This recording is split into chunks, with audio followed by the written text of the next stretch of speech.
Hello everyone. I Dhruma Academy में आप सबका स्वागत है। आज का जो हमारा लेक्चर है उसका टॉपिक है importance points for AIA PGET। तो आज के लेक्चर में हम कुछ ऐसे इम्पोर्टेंट पॉइंट्स देखेंगे जिसकी आपके एग्जाम में आने की संभावना थोड़ी ज़्यादा है। तो हम स्टार्ट करते हैं। सबसे पहले NRHM कब एस्टैब्लिश हुआ या कब स्टार्ट हुआ? तो ये एक प्रोग्राम है जिसका फुल फॉर्म है नेशनल रूरल हेल्थ मिशन, जो अप्रैल 2005 से स्टार्ट हुआ। उसके बाद NUHM national urban health mission, तो वो स्टार्ट हुआ 1 मई 2013 2013 से। उसके बाद है RBS के। आप में से ज़्यादातर लोग RBS के मिशन के या स्कीम के अंडर जॉब भी करते होंगे या कहीं ने की भी होगी, जिसका फुल फॉर्म है राष्ट्रीय बाल स्वास्थ्य कार्यक्रम, जो स्टार्ट हुआ फरवरी 2013 से। उसके बाद है WHO वर्ल्ड हेल्थ ऑर्गेनाइजेशन, जो 7 अप्रैल 1948 से उसका स्टार्ट हुआ, वर्ल्ड हेल्थ ऑर्गेनाइजेशन का। उसके बाद है NACO, जिसका फुल फॉर्म है नेशनल एड्स कंट्रोल ऑर्गेनाइजेशन, वो इस्टेब्लिश हुआ 1992 में। उसके बाद है मिड डे मील। तो ये एक प्रोग्राम है जो स्कूल में चलता है, मिड डे मील, जिसमें बच्चों को दोपहर का खाना दिया जाता है, इसलिए उसका नाम है मिड डे मील। वो 1995 से स्टार्ट हुआ है। उसके बाद है यूनिसेफ। अब यूनिसेफ का फुल फॉर्म क्या है? तो United Nations International Children's Emergency Fund.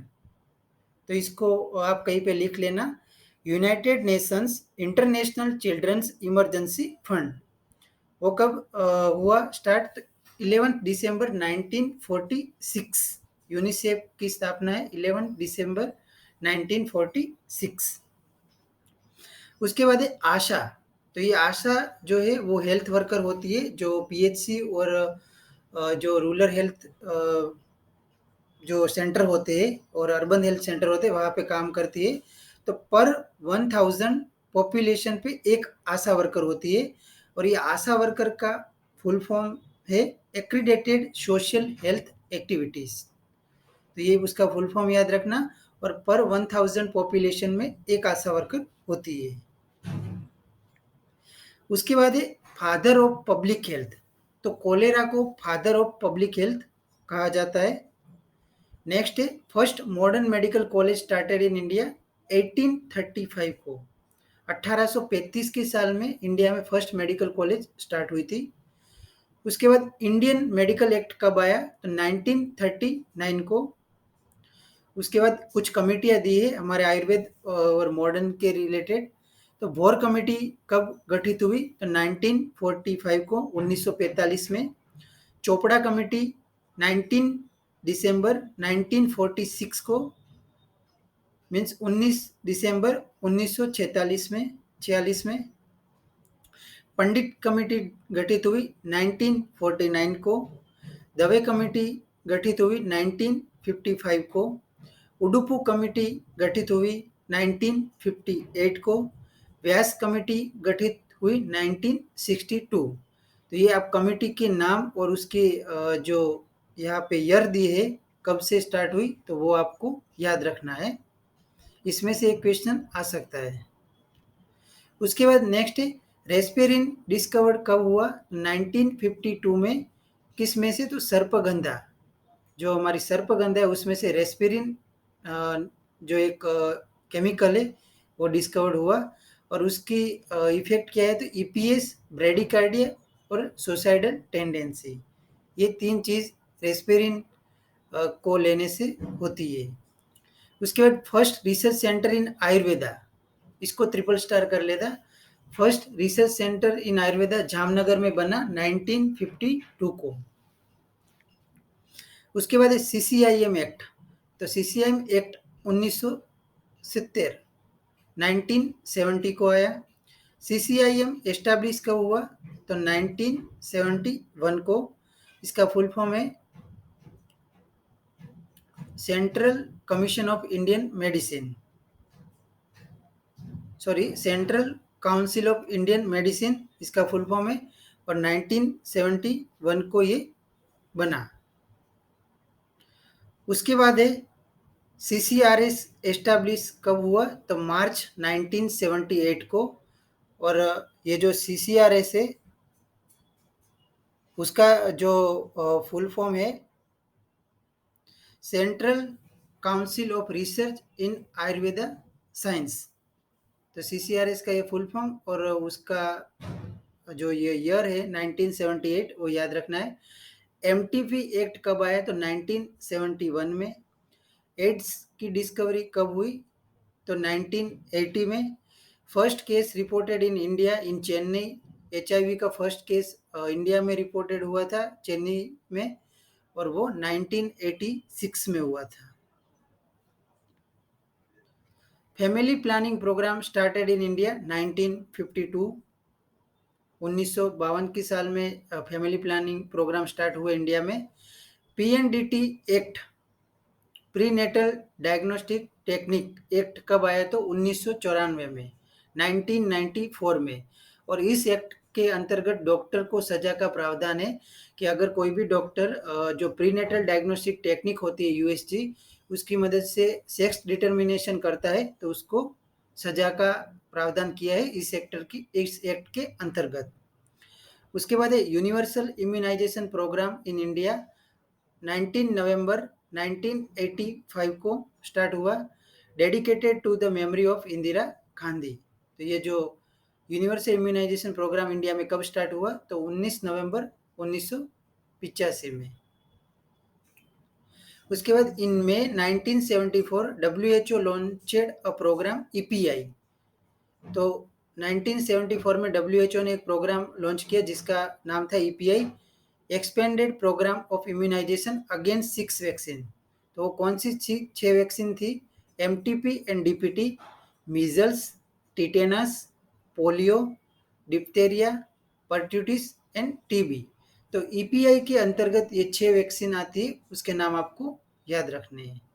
तो 1974 में WHO ने ये लॉन्च किया, और इंडिया में ये कब लॉन्च हुआ? तो उसके 4 साल बाद 1978 में, जनवरी 1978 में इंडिया में EPI लॉन्च हुआ। तो ये भी आपको याद रखना है। उसके बाद है मिशन इंद्रधनुष। अब इंद्रधनुष में 7 रंग होते हैं, आपको पता है। उसी तरह जो ये मिशन इंद्रधनुष है वो 25 दिसंबर 2014 में JP नड्डा सर ने ये लॉन्च किया, और उसमें 7 वैक्सीन है। इंद्रधनुष के जैसे 7 कलर होते हैं उसी तरह 7 डिसीज के अगेंस्ट वैक्सीन है। वो कौन कौन सी है? तो MTP और DPT है, बस इसमें हेपेटाइटिस B ऐड करना है। और 2020 तक, 2020 तक इन सभी डिसीज को इंडिया में से इरेडिकेट करना है, मीन्स के कम कर देना है, टोटली क्योर कर देना है। इस हेतु से 2014 में JP नड्डा सर ने ये मिशन इंद्रधनुष लॉन्च किया था, जिसमें measles, polio, tetanus, diphtheria, pertussis, TT and hepatitis B के लिए वैक्सीन आती है मिशन इंद्रधनुष में। उसके बाद नेशनल फिलारिया कंट्रोल प्रोग्राम 1955 में लॉन्च हुआ। नेशनल TB प्रोग्राम 1962 में। नेशनल लेप्रोसी एरिडिकेशन प्रोग्राम 1983 में लॉन्च हुआ। Child survival and safe motherhood programme August 1992 में लॉन्च हुआ। इसमें से जो ये मिशन इंद्रधनुष है उसको ट्रिपल स्टार करके याद रखना, इस पे से कई बार क्वेश्चन बने हैं।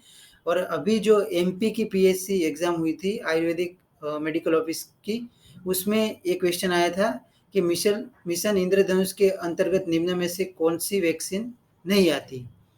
तो आपको ये 7 डिसीज याद रहने चाहिए। उसके सिवा मिशन इंद्रधनुष को एक्सटेंड भी किया गया था, और उसमें और भी 3 वैक्सीन ऐड की गई थी। तो वो आप एक बार नेट पे जाके इसके बारे में देख लेना। लेकिन लॉन्च किसने किया? तो JP नड्डा सर ने, और कब किया तो 25 दिसंबर 2014 में। उसके बाद national program for control of blindness 1976 में लॉन्च हुआ। ट्रेकोमा कंट्रोल प्रोग्राम 1968 में लॉन्च हुआ। Most common cause of blindness in India तो कैटरेक्ट, 80% जो ब्लाइंडनेस के केसेस होते हैं वो कैटरेक्ट की वजह से होते हैं, तो ये याद रखना। उसके बाद national anti malaria programme NMCP in India April 1953 में लॉन्च हुआ था और उसको रीनेम करके एनएमईपी बना दिया 1958 में, नेशनल मलेरिया इरिडिकेशन प्रोग्राम। यहाँ पे नेशनल एंटी मलेरिया प्रोग्राम था, उसको रीनेम किया नेशनल मलेरिया इरिडिकेशन प्रोग्राम 1958 में। लॉन्च कब हुआ था तो अप्रैल 1953 में। उसके बाद medicinal plant board establish in 24 नवंबर 2004। उसके बाद ड्रग एंड कॉस्मेटिक एक्ट कब आया तो 1940 में। इसको ट्रिपल स्टार कर लो, इस पे कई बार क्वेश्चन बना है कि ड्रग एंड कॉस्मेटिक एक्ट या फिर डीएनसी एक्ट कब आया था तो 1940 में। उसके बाद राष्ट्रीय आयुर्वेद विद्यापीठ वो कहाँ पे आई है, आरएबी तो new Delhi. National institute of naturopathy Pune में आई है और 1986 में स्थापना हुई थी उसकी। एनआईए जयपुर में आया है। एनआईयू नेशनल इंस्टीट्यूट ऑफ यूनानी बेंगलोर में स्थित है। National institute of homeopathy Calcutta में स्थित है। नेशनल इंस्टीट्यूट ऑफ सिद्धा चेन्नई में है। Morarji Desai national institute of yoga new Delhi में स्थित है। उसके बाद टीकेडीएल जिसका फुल फॉर्म है traditional knowledge of digital library वो गाजियाबाद यूपी में स्थित है। और ये टीकेडीएल पे एक सेपरेट लेक्चर भी है हमारा, तो आप इसको डिटेल में भी देख सकते हो। उसके बाद IMPCL Indian medicinal pharmaceutical corporation limited वो अल्मोड़ा उत्तराखंड में है और एस्टैब्लिश हुआ है इन 1978 में। PLIM pharmacopoeial laboratory of Indian medicine establish in 1970। तो प्लिम का जो फुल फॉर्म है वो आपको याद रखना है। उसके बाद OHL ओरल हेरी ल्यूकोप्लेकिया ये एड्स में देखने को मिलता है, जिसमें ओरल कैविटी में भी हेयर आना स्टार्ट हो जाते हैं, तो ये बहुत ही भयानक कंडीशन होती है। OHL ओरल हेरी ल्यूकोप्लेकिया ये एड्स में देखने को मिलती है ये condition. Small pox eradicated from India 1977, जो स्मॉल पॉक्स है उसको 1977 में इंडिया में से टोटली जीरो कर दिया था, तो ये एक याद रखना। तो आज के लेक्चर में हम इतना ही देखेंगे। तो ये कुछ इम्पोर्टेंट टॉपिक्स थे जो बहुत ही स्कैटर्ड होते हैं, कई नोट्स में एक साथ नहीं मिलते, तो इसको आपको अच्छे से याद रखना है। और अगर इसमें आपको कोई भी क्वेरी हो तो आप मुझे कमेंट बॉक्स में मैसेज करके पूछ सकते हो।